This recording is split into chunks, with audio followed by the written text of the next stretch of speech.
Namaste and welcome.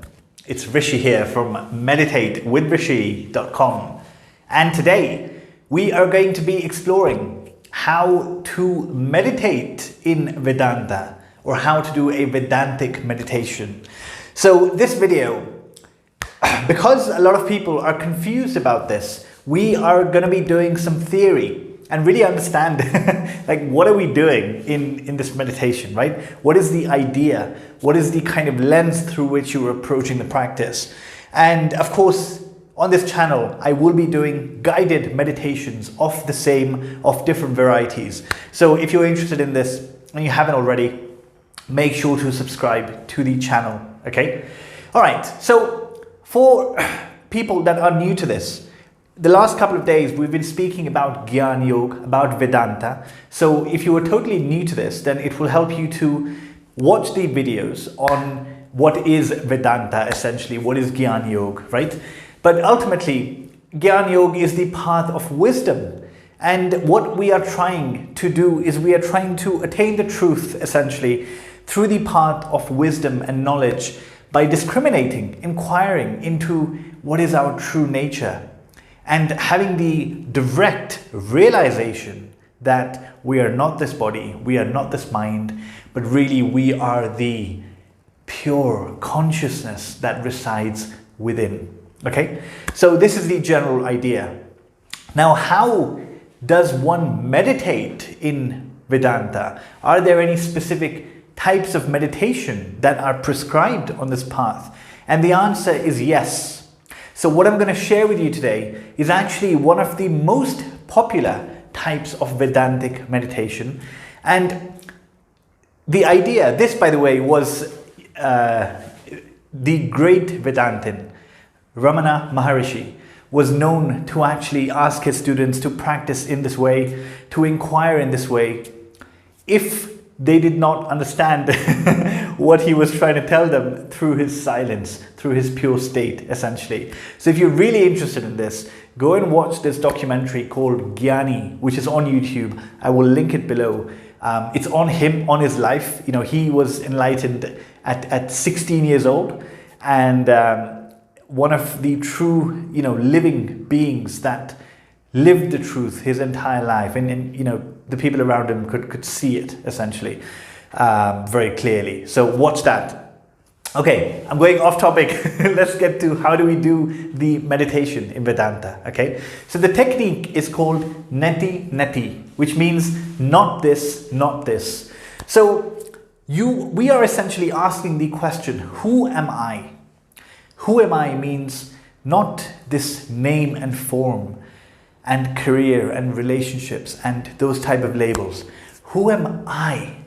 Who is the real person that is witnessing all this?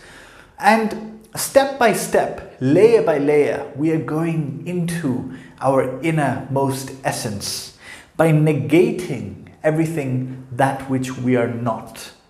Hence, Neti Neti, not this, not this. So you ask the question, who am I? And then whatever comes up, you say, not this, not this. Because most things, in fact, all things that you can be aware of, you are not, right? So for example, I can be aware of this pen. I'm not this pen. You can be aware of the screen you are watching this on. So you are not that. But then even on your own body, you can be aware of your hand. You are not your hand. You can be aware of so many things, and those are not you. If you can be aware of it, then it is not you. I hope this makes sense, right? So this we are using essentially, it is called the koshas, the 5 sheets essentially. I've also done a video on this. If you want to watch it, I will link it down below. But in very simple terms, the koshas, the 5 sheets, are the 5 layers that are covering our true self, essentially. And it is very easy to see what these are. So, for example, the first is the Annamaya kosha, which is referring to the physical body, that which you can see and touch, essentially. So, in your meditation, when you ask the question, who am I? You would essentially become aware of the physical body And very clearly, because you can be aware of it, you can say, I'm not this physical body, essentially, because I can be aware of it. Next, you come to the pranamaya kosha. Pranamaya kosha is the pranic sheath, which essentially, you can say prana is the universal life force. In your body, it is the life force. It is the sheath that is making possible all the inner systems in your body, like your digestion, like your breathing, right, like your blood circulation. All these things that happen automatically happen because of prana. And mentally, you can essentially become aware of these bodily processes and realize that within my physical body, what is running my physical body are these processes, but these also are a part of the body, a part of just the nature within which I exist. They are not me, essentially. And then again you ask, who am I? And you go a step back. What is behind these physical processes that are happening in my body? And you come to the manomaya kosha, which is your mind, essentially.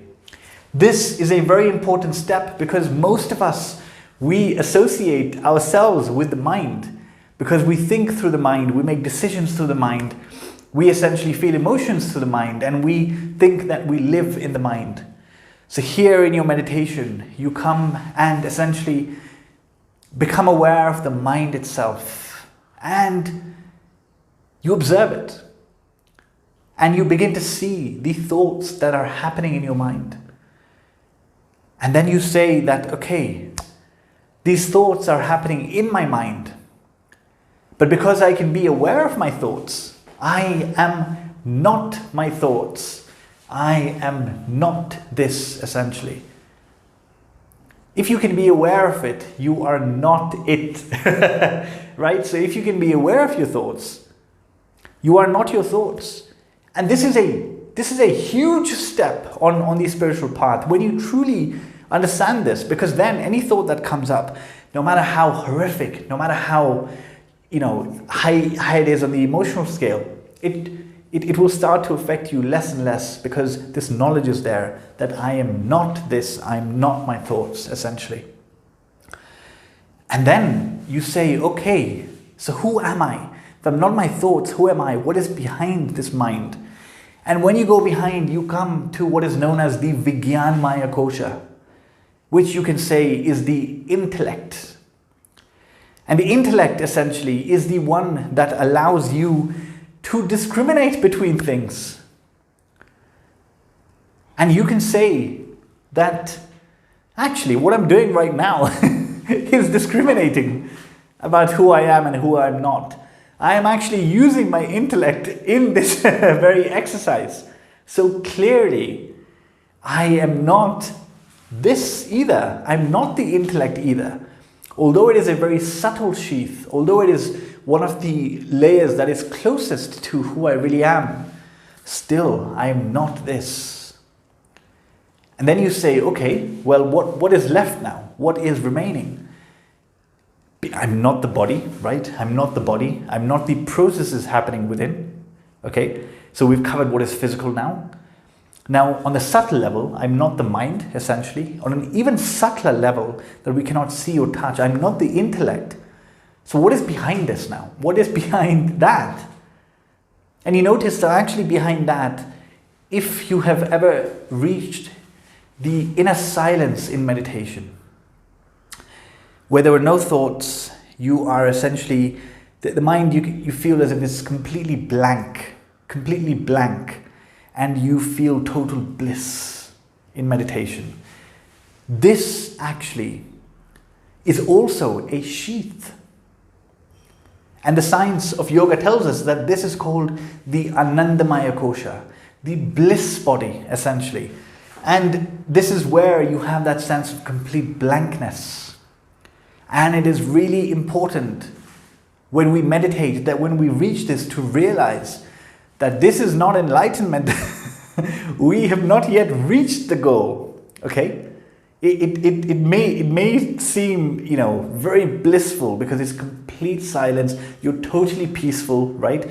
This is a state that most people imagine that meditation should take you to, this complete inner silence. But actually, think about it. You can still be aware of this. You are aware, right? That's what you know. You are aware that I am in total bliss. My mind is totally silent. So if you can be aware of this blankness, then that is also not you. So then you are really now penetrating, trying to peel the final layer and ask, then who am I? Who am I, essentially? And with practice, maybe through a lot of grace, we will come to the realization, right? I haven't, by the way, in case you think I'm claiming to be, I have not, right? Very, very far from that. But we will come to the realization, it is said we'll come to the realization through direct experience that actually I am the one that is witnessing all of this. Whether it's the physical body, I'm witnessing. The pranic body, I'm witnessing. The mind, the intellect, even that blankness, you will begin to realize that I am actually witnessing all of this. And then you can say that actually I am not a thing. I'm not any one of these things. So I'm not actually a thing. There is no label. But I'm also not nothing, because I'm witnessing all this. So I'm also not nothing. I am that. I am actually that witnessing consciousness, the one that is witnessing everything. And when you truly realize this, it is said that you can really see, you can truly see that this consciousness, this awareness that is witnessing everything through, albeit, your body and mind at this point, is actually the same witnessing consciousness that is seeing the world through all bodies and minds, through all names and forms. It is the same pure consciousness. It is the same reality which the Vedantins call as Brahman. The name can be anything, but actually this is the truth that all religions are pointing to. That all religions are pointing to, essentially. Okay? They may not know it because things have been, mistranslated along the way for various reasons. But ultimately, if you go to the mystics from any religion, this is the truth that they are pointing to, essentially. So there you have it. This is a way to do a meditation in Vedanta. Okay. Now, just one quick thing.